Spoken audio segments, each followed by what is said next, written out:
আসসালামু আলাইকুম প্রিয় বন্ধুরা, আমি আছি কিন্তু এখন দুবাদহ ঈদগাহ মাঠ। এমন একটা মাঠ, এটা এই মাঠের যে ঐতিহ্য আপনি দেখলে অবাক হবেন। দেখেন কি অবস্থা, দেখেন এখানে কিন্তু একটা টিউবওয়েলও আছে।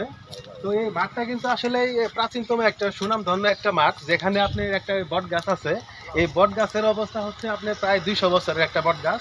তো এই বট গাছে আপনি এই এলাকায় যদি কোনো বাতাসটা থাকে, এই বট গাছের নিচে আসলে আপনি এমন শান্তি পাবেন যা মন ভরা একটা শান্তি, এসি থেকেও ফেল। এসির টাইম নাই এই বট গাছের নিচে। এই বট গাছ থেকে কিন্তু আসলে অনেক কিছু শিক্ষা গ্রহণ করা যায়, যে আল্লাহর আসলে নিয়ামত খুবই শ্রেষ্ঠ। এইখানে কিন্তু আসলে মাঠ করা হয়, বুঝছেন।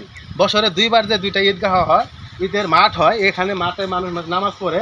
তো এখানে আসলে অনেক মানুষ আছে, আমার ভাইয়েরাও দেখে না, অনেকেই আসে এখানে। তো এখানে কিন্তু শান্তি পাওয়া যায়, বুঝছেন। তো যারা আসলে মনে একটু কষ্ট থাকে, শান্তি পান না, বাতাস পান না, এই মাঠে আসবেন, এই গাছের নিচে বসে অনেক সময় গল্প করবেন, মনটা ভালো হবে।